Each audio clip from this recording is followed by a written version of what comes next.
Good evening. It's Monday, August 26th.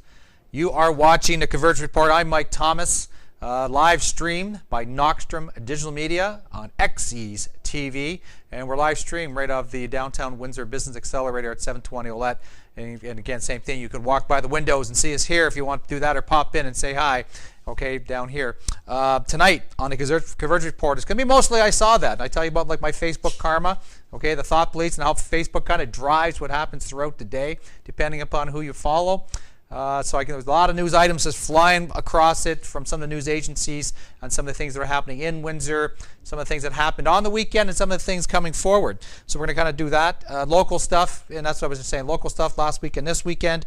And of course, it's almost unbelievable. It's like summer's end is here. There's education stories. There's Labor Day stories. It's unbelievable that, you know what, from the crazy summer that we've had, that we're running into the last week. And you know what, we'll talk a little bit about that. You are watching Convergence Report. I'm Mike Thomas on XE's TV, live streamed by Knockstrom Digital Media. Okay, Downtown Windsor Business Accelerator at 720 Ouellette. That's where we're at. I'll be back right after this.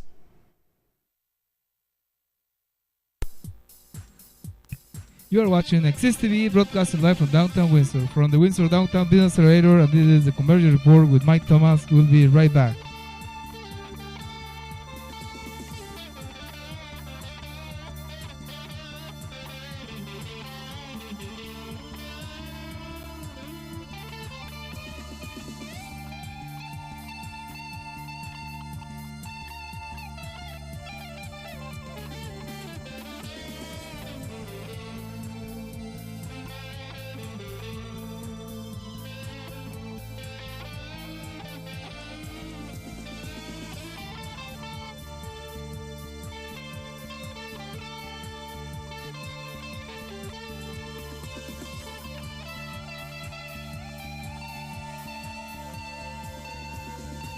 You are watching XE's TV, broadcasting live from downtown Windsor, from the Windsor Downtown Business Accelerator, and this is the Convergence Report with Mike Thomas.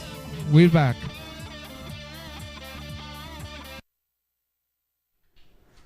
And we're back. You're watching the Convergence Report. I'm Mike Thomas on XE's TV. Again, live streamed by Knockstrom Digital Media, right straight out of the Downtown Windsor Business Accelerator at 720 Ouellette. Tonight, I'm going to start off with talking about the, and it kind of hit the news. It's in City Council. Windsor City Council is meeting tonight. On tonight's agenda, of course, is going to be Percy Hatfield resigned, stepped down, was sworn in last week at Queen's Park with his new assignment, a new political assignment, and it's whether or not the Windsor City Council, Eddie Francis, are going to be able to come up, they have 60 days, but whether or not they're going to come up with the idea, plan, make the decision on what they're going to do with Percy's seat. They have some, various options for the vacant Ward 7 seat. They could, call a by-election. And a lot of people are kind of talking about that, saying, ooh, by-election, right? Because there is a municipal election next year in the calendar year 2014. So they're saying, is it wise to spend the $70,000 to $90,000 for a by-election, okay, when we're looking at it happening already? Can we appoint somebody? That's another one of the options. Or who would we appoint? And that's where, when we kind of look at it, who would be appointed? Should we look at the second place finisher in the Ward 7 municipal election? Who finished second to Percy Hatfield at the last municipal election? It was Angelo Marignani. And he did, he finished about it wasn't close. It was, 4,200 for Hatfield at the time, and he came in about 2,200. And Rick Particelli was third with about 1,533. So he was second place. Okay, do we just, there was somebody interested? They gave it their best shot. He's a local downtown business owner. So he's got Windsor flavor or downtown flavor. So they're kind of looking, or that's not looking at it. His question is, are you going to pick me? Okay. Is Eddie Francis going to pick or going to suggest, or the council going to suggest somebody else? They are looking at, they want somebody to be able to participate, not to be a learning curve. They don't want to be a learning curve from now to the next municipal election in Windsor. They want somebody to hit the ground running and try to be able to participate and be able to help the constituents and do the things you need to do in the ward. So again, there's a lot of factors that they're looking at trying to do in order to make sure they're making the right decision. Councillor Bill Mera, he basically said, there's Percy on the screen. That's him being sworn in. Taking the big step. Him and Peggy Sadler, also from the NDP, along with the deputy mayor from Toronto. The 5 ones. They all were sworn in last week. So that's what's really causing all the elections, all the by-elections or possible by-elections in Ontario, as far as municipalities go. So we'll take a look at the next picture. Next slide, please, Alex. And that's our main players. The first shot. Eddie Francis. He was at the Aquatic Center, and he, what is his input going to be? What is he going to say going forward in regards to the decision? Will it be an appointment? Will it be a by-election? Because the funny thing is, it comes a little bit of history for Eddie Francis, or Mayor Eddie Francis, as he was first elected in a city council by-election in June 1999. Okay, he was replacing Rick Limoges, who went up federally at that point in time, and he became the youngest city councilor at that time, beating actually Rick Limoges' record. So you look at 1999, and then 4 years later, okay, enough said, 4 years later, 2003, he ended up beating Bill Mera to become Mayor Windsor, which he still has to this day. So that was a by-election. So what does it? Is it a favor? It certainly worked for him. To hit the ground running, and he's done some good things, and he's got Windsor promoted, and a promotion of Windsor on a world stage. So there is no doubt he's done some good things, and that came from a by-election. So you got Bill Mera, who actually didn't lose to him, but he ended up losing him for mayor. He's saying by-election is what he thinks should be, even regardless of the cost. They know that they might not be able to get it going by till December, but they figure that person will gain about a year's experience. Drew Dilkins himself. He's saying, kind of saying both. He says the voters didn't really vote for the person that came in second, right? But does that make sense that the interested party should be the one that is considered? He would prefer a by-election, but again, he says he believes in appointing someone that would be the best option. And again, there's not been a lot. I haven't seen anything. I was kind of searching it all day. I haven't seen a lot of names other than maybe there's consideration that could have been promoted by the Windsor Star. In the earlier article they did in regards to the by-election, should we look at the guy that finished in second? So it's October 2014 for next election. Okay, so if they have a by-election, is it the fairest way? I'll say the same thing. Send me an email at writermike@gmail.com. Try to let us know at XE's TV what you think, and we'll talk about it next week. And maybe I'm hoping that they come up with a decision. They've already been kind of bantering about this, so it's not like it's new. Even back when Percy was first running, Halberstadt was out there right away. So the councillors they want somebody. They just don't want it to be a nothing kind of deal. They want to make sure that the person that's coming in can do the job. So maybe that's why an appointment might work.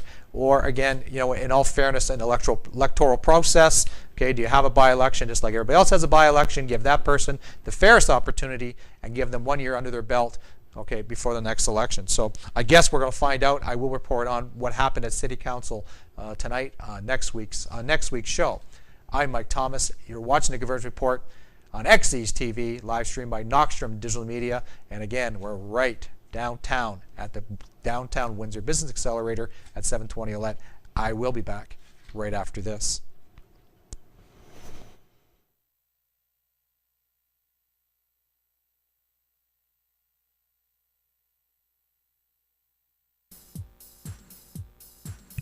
You are watching the Convergence Report with Mike Thomas, and this is XE's TV, broadcasting live from downtown Windsor, from the Windsor Downtown Business Accelerator.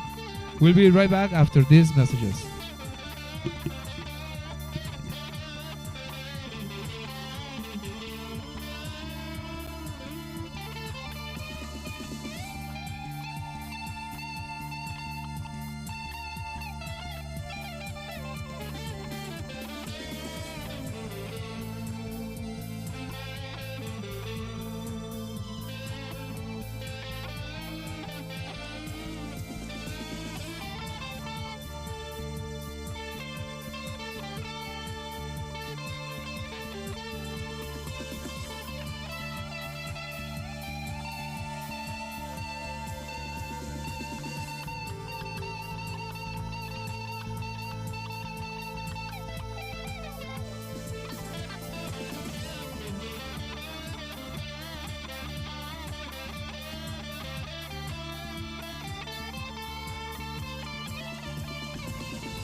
You're watching XSTV broadcasting live from downtown Windsor for the Windsor Downtown Business Accelerator, and this is the Convergence Report with Mike Thomas.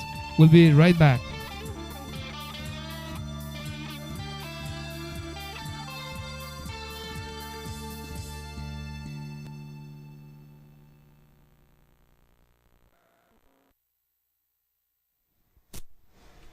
And we're back.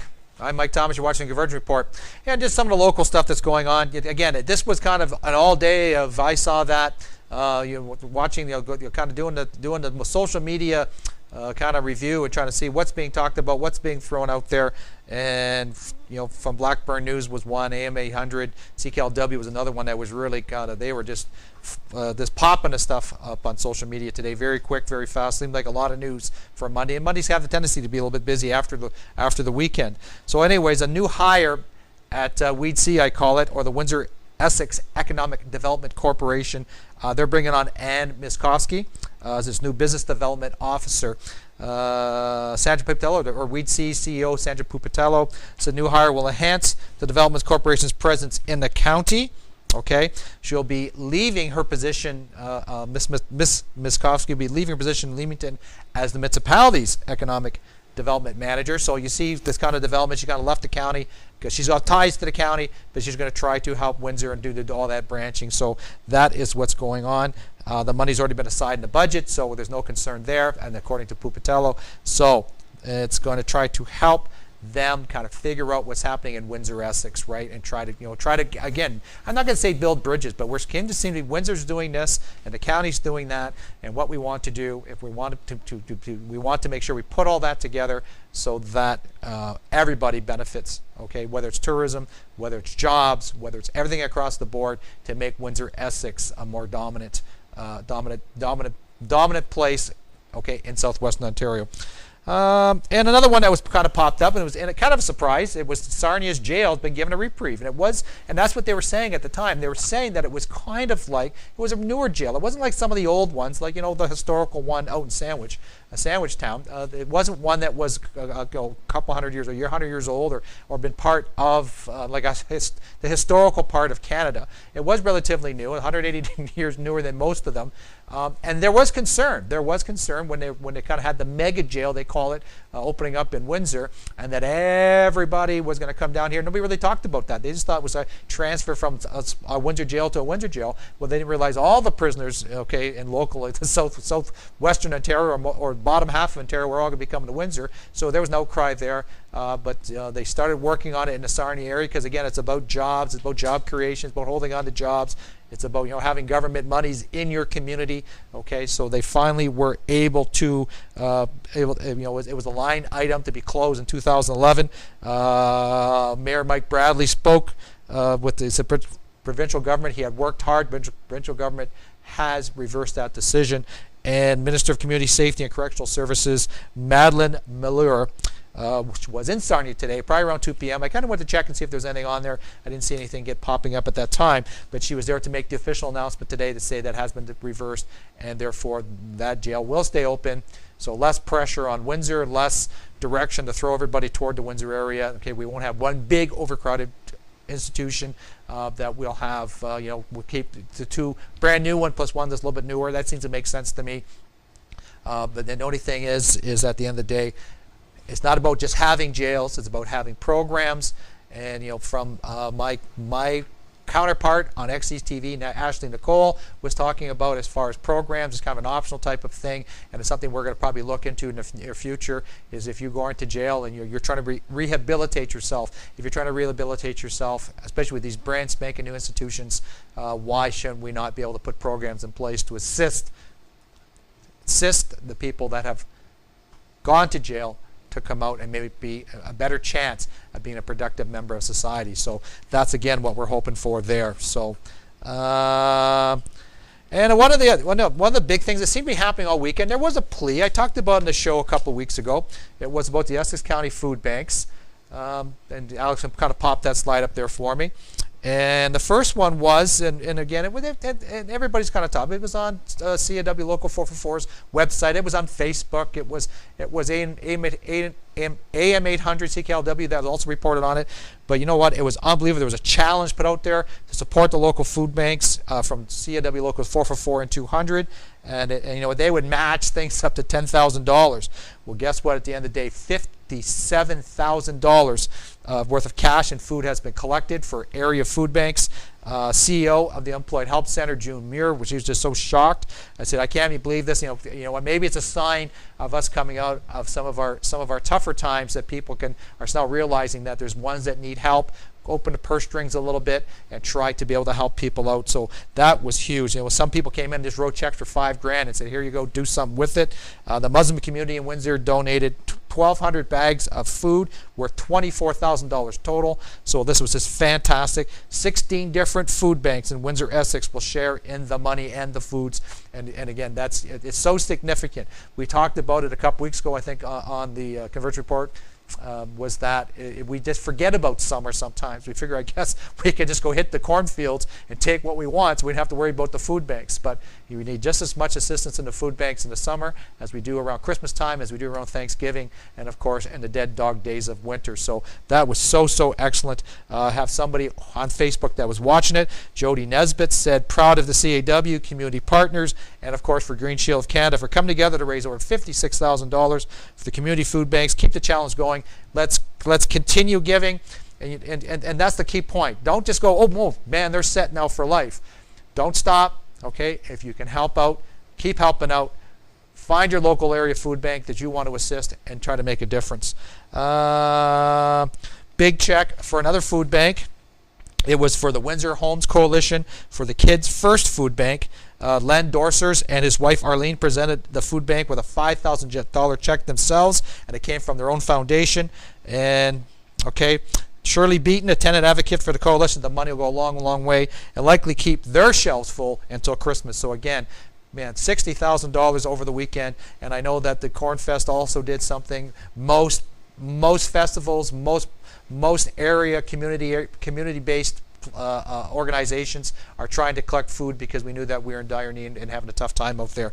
So that was what we were going to do. So talking about food banks, I'm going to, making me hungry. I'm going to take a break right now. I'm Mike Thomas. You're watching the Convergence Report on XE's TV, live stream from Knoxstrom Digital Media on the Downtown Windsor Business Accelerator. I will be back right after this.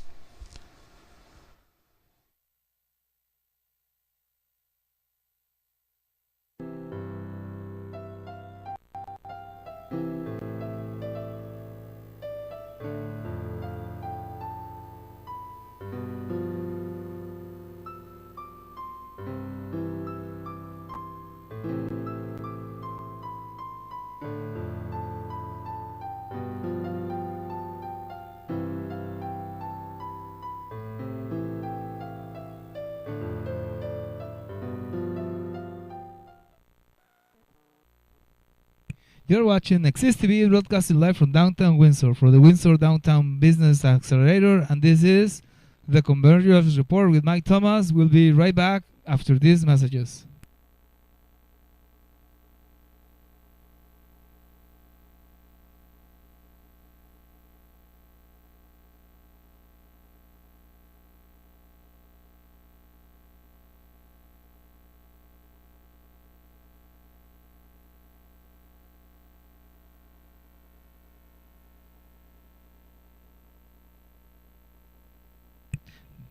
You're watching Exist TV, broadcasting live from downtown Windsor for the Windsor Downtown Business Accelerator, and don't miss any of our other programming. On Tuesdays we have Alcachofas en la Azotea at 6:30, and Wednesdays we have Nadia and Taher Hesham with their program Muscle Care, an Arabic program. And Thursdays 6:30 we have Betty on the Go with Betty Goodell. Don't miss her program, which is a really nice show, lifestyle show. And Fridays we have Ashley Nicole with Beyond Incredible. We have the best local programming broadcasted live from downtown Windsor. We'll be right back with Mike Thomas and the Convergence Report with Mike Thomas.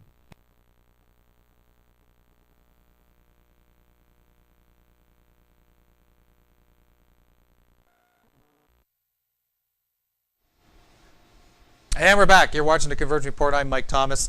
And this is, I was talking about before, it's unbelievable. Summer. Summer is almost over. The kids are getting ready to go back to school. There's orientations. I'll talk about that in a minute. Okay, this is the last week. This is the last week before Labor Day, beginning on a Monday, and I think everybody's just giving themselves a little bit of shudder as they just can't believe it has gone this quick. And again, I saw that, with I call it the thought police, and how everything's kind of guided on Facebook. But you know what? You get news bits, you get this, you get that. It depends upon who you're posting, who's posting over to you. And and I even got a little cartoon from Albert Einstein, which I just thought was so cute, and it just talked about everybody lining up. Okay, it's like lining up in front of the teacher, all the animals. And what the quote at the bottom said from Albert Einstein was, everybody's a genius, right? Really and truly, everybody's a genius in their own way, but if you judge a fish by how it can climb a tree, he will go through life thinking or believing that he's stupid.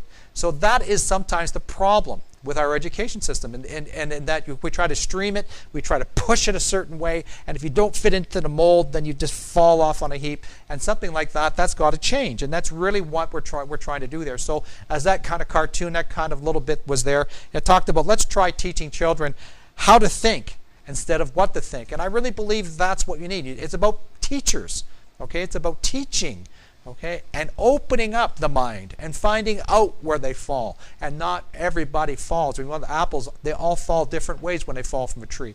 And that's exactly, and some stay up there longer, okay? Some stay longer, need a little bit more before they drop.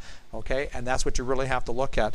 Facebook comment. I kind of like comments. I kind of pull them off. There was Wayne St. Louis. He says, I remember in school, every time there was a teacher who dared to think a little outside the box, he or she was considered a rebel. And that's, if you think about our Ontario education system, you still kind of get that. If you're trying to do something a little different, like you're not within that tight curriculum, okay, then they're rebels, okay? But the kids kind of loved the one that, kind of challenged them, that made them think more. And that is the reality. Even when I went to school, that was still the same reality, okay? And he said, but the school system hated it. They wanted everybody to just kind of put the rubber stamp on them, and you know what, the ones that didn't make it, we don't have to worry about them. We just have to get them through. And that's not really the mentality. The mentality should be to try to find everybody's niche and get them. Okay, and if you're going to climb back up the tree, you're going to climb back. Once you fall down and you're kind of waiting around to see what you're going to do, you need to climb back up and get people to the branches and not leave anybody down. Get them to the branches that they need to get to. And if it's the highest branch, it's the highest branch. And if it's the mid-range branch, it's the mid-range branch. But that is what they're supposed to be for. He said school board really didn't like teachers. Okay, what they really wanted was instructors. And that was really a key point. He says the military has instructors. That was Wayne St. Louis had said. Then they have instructors. What I'm going to do, you need to do this, this, this, and this. And if you don't get her done, you're not going to be in the military. You're not going to be in the Army, the Navy, the Marines, or the Air Force, or whatever. And I could see that. I could see that because that's a chosen field. And if you're not cutting it in the chosen field, then that is what an instructor's for. Okay, but when you're going to school and you're doing it at all the levels, from grade school to I'm going to say college and not college, grade school and high school, and you're trying to find your place. And you don't need to be instructed, you need to be taught. And some will go on to university and some will go on to work. Okay, but you don't want anybody being left behind. So it's very, very key, very critical. So I thought that was really, really neat today, that kind of had come up in that way. And then saying that, there was kind of boom, blasted out there again on AM 800 CKLW on Facebook. 5,000 students going to the orientation in St. Clair College this week. And Director of Marketing and Student Recruitment Ann Hetherington says a chance for students to check out the campus, talk with your teachers, get books, parking passes, do the things you need to do so you're not scrambling that first week of school. It's never too late to apply. They're saying that they're still taking applications. Again, some programs might be full, but some still may be open. So if at the last minute you think, I don't think I can get in, give them a call. You can do so much. Even on the internet nowadays, you can flip an email to the program coordinator and say, is this one open? What can I do? Who do I contact? And you'll see that it is available, and you do have a chance to still go to school, and that's St. Clair College. And again, University of Windsor going to be just as busy. You can just see it's going to, and really, I think this down core or city of Windsor is really looking forward with all the new developments at St. Clair College and University of Windsor downtown. I think they can't wait for the kids. I think the downtown business owners and the restaurants and some of the places they frequent can't wait for the kids to get back to school downtown. So That's what's happening so far. The Tecumseh Corn Fest is another bellwether, big bellwether of when summer's beginning to end. You know, there's still probably going to be a couple festivals, some different things going on as we kind of get back to normalcy. You know, kids going back to school and the teachers all going back. But Tecumseh Corn Fest, and they had made some changes. You know, it's still the largest small town parade. They definitely had that going on. We definitely had, like maybe my next slide there, Alex. Kind of looking at who was there. We definitely, okay, Cheryl Hardcastle, Deputy Mayor of Tecumseh. She's in the first pick with Tecumseh Councillor Joe Bichetti and a couple kids. You know, talking about the Corn Fest itself. You know, they're showing you the big enjoyment of corn and all the fun you could have. They made some changes. They expected like 19,000 or 40,000 people to be there for sure. Kids and seniors didn't have to pay. They kind of did something a little different this year because, again, everybody loses funding.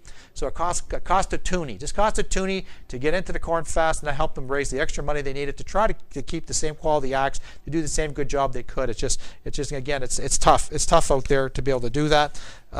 So they definitely were looking at that. They had some good quality entertainment. Sean Desmond on Friday, and Kira Isabella was there on Saturday. So they definitely got some good entertainment, some good pop stars to come in and entertain the crowds. And of course, we definitely had politicians.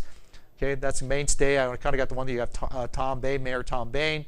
You have Teraz Natashak, and again Cheryl Hardcastle with them, being that she's deputy mayor, but she was the chair of the Corn Fest committee this year.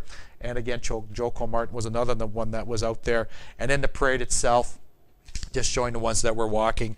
I guess, you know, they were probably all out there. I could have probably took a whole bunch of pictures, but next slide for me, Alex, please. There you go. Just, you know, walking the streets, and normally hand out candy and stuff like that. And quite honestly, everybody just loves the opportunity to meet and greet the people when you've been invited to and are able to attend any of the parades, whether it's Windsor, the small town parades in Tecumseh, and of course across the county. So something very, very neat. And we'll go to my next picture. And of course, the great, you know, of course, what we want to see is who was Miss Tecumseh. It's Leslie Erin Furlan. She was born and raised in Tecumseh, Ontario. She probably calls her home still. She attended St. Anne's High School, graduated in 2010. And of course, she has dreamed about becoming Miss Tecumseh ever since she was a little girl. And she's perfectly fit for the role, and her dream did come true. So that was kind of neat. And I'll finish off this one here, just talking a little bit about, of course, Fort Tennis was in the kind of the Corn Fest, the Tecumseh Corn Fest flyer that was kind of mailed or included in everybody's a newspaper for the weekend. Anyways, an ear of corn averages 800 kernels in 16 rows. In case you didn't know that, corn has an even number of rows on each ear. A pound of corn consists of only 1,300 kernels. 70% of Canadian corn is grown in Ontario. And of course, this never add salt to your corn as it's cooking. It toughens. Instead, for better tasting corn, try a little milk, okay, and sugar to the water when you're cooking it, and then you can use it after that.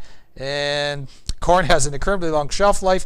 Archaeologists have been able to pop 1,000-year-old popcorn, so that's kind of neat. And of course, in 11 days, summer days, Ontario corn producers produce enough oxygen for the annual respiratory needs for the whole province. Just some cute little corn facts going forward. I'm Mike Thomas. You are watching the Convergence Report.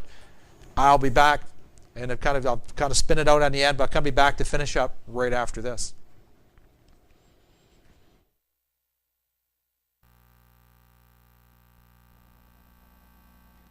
You're watching the Convergence Report with Mike Thomas, broadcasting live from downtown Windsor, from the Windsor Downtown Business Accelerator. We'll be right back after these messages.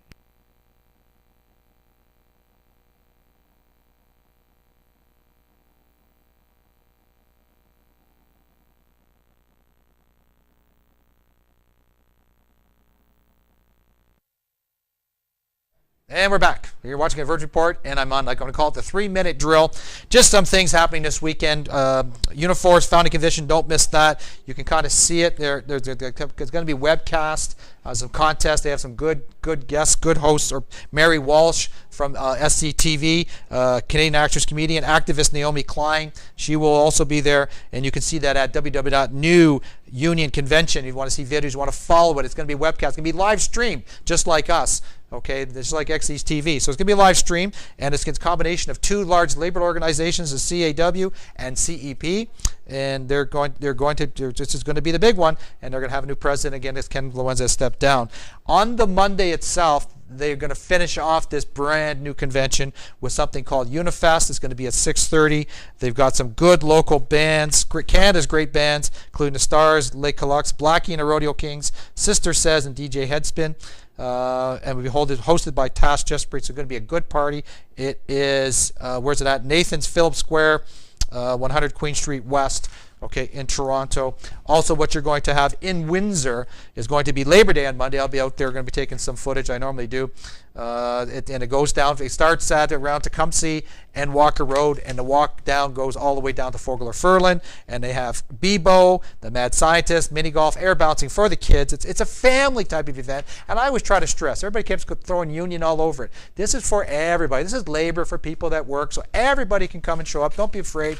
Pal up with somebody that you know and come out and have a really good time. And again, bring canned goods, and again, because they're going to keep adding to it. So bring canned goods and things you can do to help out.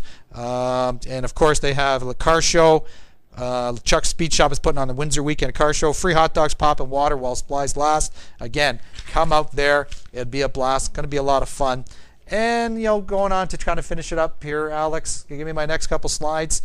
I'm just doing a shout out for the Kilt and the Fiddle, located on 28 Chatham Street East. Myself and my son went there for a little father-son lunch as we're getting ready for it. And I guess I'm going to throw the next one on there. The Kilt and Fiddle was just beautiful, nice lunch menu, reasonably priced. It was excellent because big Mike Thomas, when he got XE's TV, his son Matt Thomas and his lovely fiancee Anna Sliwa. Anna Silva will be getting married this Saturday, August 31st. So I'm really looking forward to that. Been busy. I'll be quite honestly been distracted the last couple of weeks. So many things going on to make sure everything goes right. Can't wait. Get married in Chatham, Ontario. I'll be up there on the weekend, and that's really going to be the show for tonight. I'm going to, and I probably didn't tell Alex, but don't look for me on Monday next week. Hopefully look for me on Tuesday because of Labor Day, and be busy if we can pull it off. We won't, but look for me on Tuesday instead. I'm Mike Thomas. You're watching the Convergence Report, XE's TV live stream by Knockstrom Digital Media. Okay, running way too fast here. Okay, at the Downtown Windsor Business Accelerator on 720 Ouellette. I will see you next Tuesday.